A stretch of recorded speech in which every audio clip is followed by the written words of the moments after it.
চলেন আপনাদেরকে খাপাসি পড়ে শোনাই। Coffee, coffee? জি, আমরা রোদে রোদে হাঁটি। ভিটামিন ডি খেয়ে আরো বাদামি হয়ে যাই। বাদামি রঙের কফিও আমরা খাই। গরম তেলে পুড়ে বাদামি হওয়া ভাজা পোড়া খাই। ঝিলের জলে সাদা বউ কুড়ে গেলে আমাদের প্রেম বাদামি রং চায়ের বাদাম তোলে। অথচ বাদামি কফি খাওয়ার আগে জানতে চাই, কালা না সাদা? একজন যদি বলি সাদা, আরেকজন বলি ব্লাডি রেসিস্ট।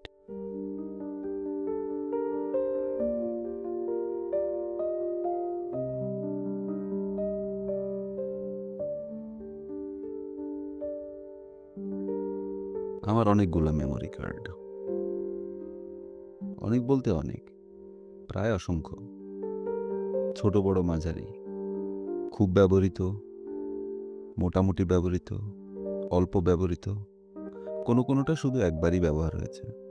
তারপর থেকে কোন ড্রয়ারের কোন চিপাচুপায় পড়ে আছে কে জানে। সংখ্যায় তারাই বেশি হয়তো, ওভাবে গুণে দেখিনি। যেগুলো বেশি ব্যবহার হয় সেগুলোর সাইজ বড়। বাবা মা কার্ড, বন্ধুবান্ধব কার্ড। তবে সবচেয়ে বড় কার্ড নিজেরই। নিজের বিষয়ে সবচেয়ে বেশি ইনফরমেশন মনে রাখতে হয়। আমার নিজের নামে 1 মেগাবাইটের 6-7টা কার্ড আছে। এক এক কার্ডে জীবনের এক এক অধ্যায় কপি করে রাখা।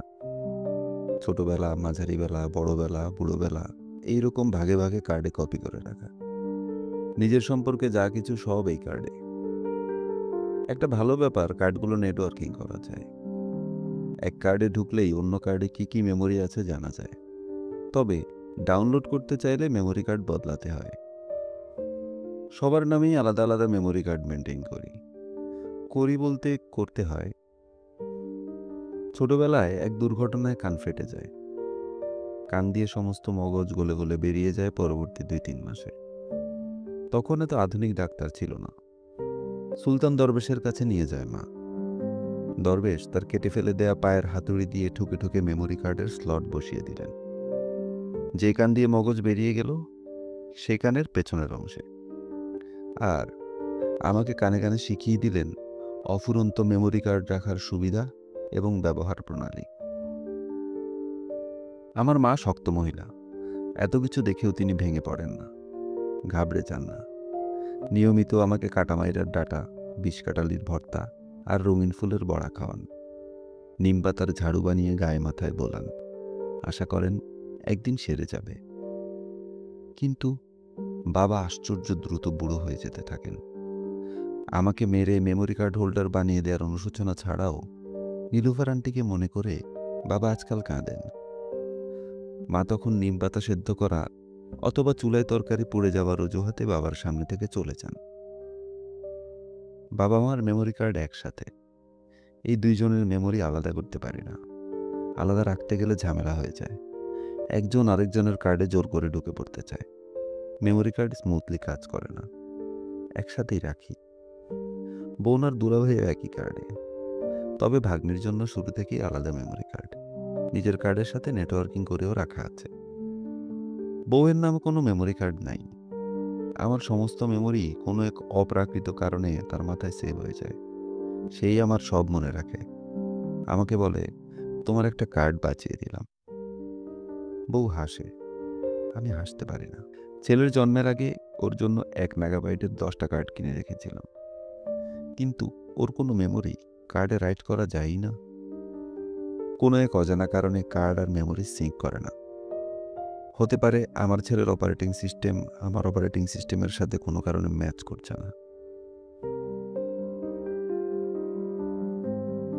মেমোরি কার্ড প্রযুক্তির এই এক বিকট ঝামেলা। অপারেটিং সিস্টেম না মিললে মেমোরি রাইট হয় না। রাইট করা মেমোরিগুলোও বাক্স বাক্স হয়ে যায়। অবাক হয়ে লক্ষ্য করেছি, কারোর সাথে ঝগড়া হলেও একই ঘটনা ঘটে। তার কার্ডেরও সব ডকুমেন্ট বাক্স বাক্স হয়ে যায়। জানি না ঝগড়ায় মানুষের অপারেটিং সিস্টেম বদলে যায় কিনা, কিন্তু ঝগড়ার মানুষটাকে আর পড়া যায় না। অগত্যা বাক্স বাক্স হয়ে যাওয়া মেমোরি কার্ড আমি খুলে রাখি। বাক্সের মধ্যে আমার থাকা নিষেধ। সুলতান দরবেশ আমার কানে কানে 3 বার বলেছেন, out of the box, out of the box, out of the box.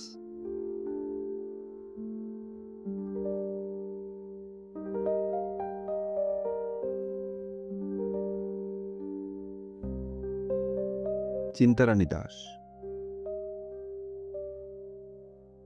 আমি তখন ঢুকছিলাম আমার ওস্তাদ সালাউদ্দিন ঢালির পেছন পেছন। রোল করা কার্পেট আমাদের দুজনের কাঁধে। ফোনে কথা বলতে বলতে বের হয়ে আসছিল গ্রে স্যুট পরা এক ভদ্রলোক। তার পারফিউমের গন্ধটা আমার নাকে লাগলো। এই ঘ্রাণ জীবনেই প্রথম পেলাম। চিনলামই না, লোকটাকেও চিনলাম না। হবে কোনো বিরাট অফিসার। বিরাট অফিসারকে আমার চেনার কথাও না। मैं ठहरा साला 2 पैसे की कामला। বাক্য না তুই? বাক্য মজুমদার? জি। এর বেশি বলতে পারলাম না। নিশ্চয়ই কোনো ভুলভাল লোক আমাকে ঠিকঠাক চিনে ফেলেছে। কার্পেটের এক মাথা কাঁধে নিয়ে হনহন করে ছুটে চলেছেন ঢালি ওস্তাদ। এমনিতেই দেরি হয়ে গেছে, গেস্ট চলে আসছে। রেড কার্পেট এখনো আসে নাই। ক্লায়েন্ট কল দিয়ে বসকে কিছুক্ষণ চুদছে। বস চুদছে ঢালি ওস্তাদকে। ঢালি ওস্তাদ আর নিচের দিকে পাস করেন নাই, নিজে স্ট্রাইকার হয়ে গোল শোধ করতে চলে আসছেন ইভেন্টে। লোকটা তাকিয়ে থাকলো কিছুক্ষণ, তারপর আবার ফোনে কথা বলতে বলতে বাইরে চলে গেল। কিন্তু লোকটা কে? আমি তখনও ভাবছিলাম। ভাবতে ভাবতে এই দুজনে ধরাধরি করে কার্পেট নামাই, বিছাই। আপাতত কাজ শেষ। মনে মনে লোকটাকে খুঁজি। নাম ধরে ডেকে ফেললো। কে লোকটা? দূর, হবে কেউ। বাসায় গিয়ে ঘুম নেই। রাতে আবার মালপত্র ফেরত নিতে আসতে হবে। তবু লোকটাকে মনে পড়ে, তার সুগন্ধ মনে পড়ে, স্মৃতি মনে পড়ে না। কে লোকটা? বাসায় ফিরি, স্নান করি। কে লোকটা? গরমে তরকারি একটু টক হয়ে গেছে, সমস্যা নাই, খাওয়া যাবে। খাই, ঘুমাই। কিন্তু কে লোকটা?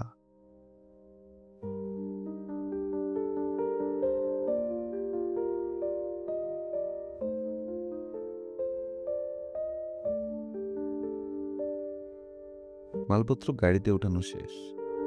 ভেন্যু থেকে বের হয়ে খিলক্ষেত বাস স্ট্যান্ডের দিকে আগাবো, গাড়ি এসে থামলো। জানালার কাঁচ নামলো। বাক্য না তুই? বাক্য মজুমদার, আলিয়া মাদ্রাসা। আলিয়া মাদ্রাসা কথাটা বলার ভঙ্গিতে অক্ষরকে চিনলাম। আলিয়া মাদ্রাসা সরকারি প্রাথমিক বিদ্যালয়কে তাচ্ছিল্য করে আলিয়া মাদ্রাসা বলার মতো কয়জনই বা আছে? ছোটবেলা থেকেই ইংলিশ মিডিয়ামে পড়া বন্ধু। আলিয়া মাদ্রাসা বলে ওরা আমাদের খেপাতো। আমরা বলতাম এট্টিভ ইংলিশ। অক্ষর, এই কি অবস্থা তোর মামা? গাড়িতে উঠ। না না, গায়ে ধুলাবালি, বালের কথা কইস না, উঠ। প্রায় 18 বছর পর দেখা। ওর গাড়িতে, ওর বাড়িতে যাই।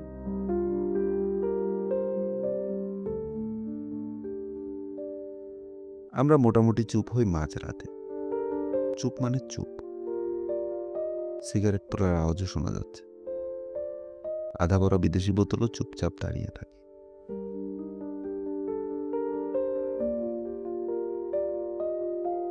শেষ রাতের দিকে হবে। দেয়ালে ঝুলানো মহিলার ছবি দেখে আমি চেনার চেষ্টা করছি। আগে যেন কোথায় দেখেছি, মনে পড়ছে না। কই যেন, কই যেন, কই যেন, কই যেন, কই যেন, কই যেন। আরে, এই মহিলার সংবর্ধনা অনুষ্ঠানই তো ছিল আজকে। এটা মনে হতে এতক্ষণ লাগলো? উদাস গলায় অক্ষর বলল, মুদ্রাকে আগে চিনতি? না। আরে, গান টান গাইতো তো, চিনতি না? মনে করতে পারছি না। আরে, 9-10 মারামারি লাগলো না একবার, মনে আছে? আমি ছিলাম 9 দিন। আমি লেজারে ছুটি নিয়ে বাসায় চলে গেছিলাম। এমনিতে শুনছিলি না ওই ঘটনা?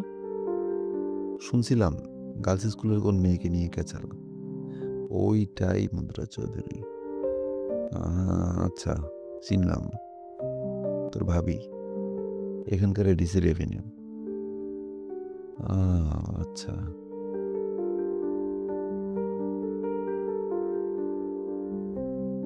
দীর্ঘ নীরবতা। চিন্তাকে মনে আছে? চিন্তারানী দাস। হ্যাঁ, স্পষ্ট। ওরে আমার ভালো লাগতো। আচ্ছা, প্রেম ছিল? একতরফা? তোর না ওর? ওর। তারপর? সাহস পাইনি। একে তো হিন্দু, তার উপরে দাস। এসব কোনো বিষয়? সে তো এখন, তখন এসব ভাবা যাইতো? আমার বাপরে চিনিস না তুই? দ্য লিজেন্ড শক্তি চৌধুরী।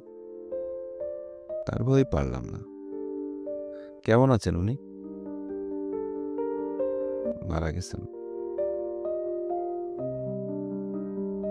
আবার অনেকক্ষণ নীরবতা। কিন্তু তোকে দেখে আজকে চিন্তাকে মনে পড়ল। চিন্তারানী দাস। যোগাযোগ আছে? না। তোর সাথে আছে? টুকটাক, তবে আছে। তোর সাথে প্রেম ছিল? সবাই বলা বলি করতো। একে তো ধর্ম ক্লাসে আমার সাথে একা, তার উপর আমরা দুজনেই ইন্ট্রোভার্ট। চিন্তাকে কাছ থেকে দেখার সুযোগ আমারই বেশি ছিল। স্বাভাবিক। কেমন আছে ও? সংসার, বাচ্চা কাচ্চা? দুইটা। ছেলে অলৌকিক, মেয়ে ভাবনা। জামাই কি করে? কি যে করে কেউ জানে না। ভালো আছে তো? অক্ষরকে চিন্তিত দেখায়। টিকে আছে, তবে মাঝে মাঝে আক্ষেপ করে। বলে নামেই আমার যত সর্বনাশ। ছিলাম চিন্তা, হতে পারতাম রানী, হলাম এসে এই সংসারের দাস।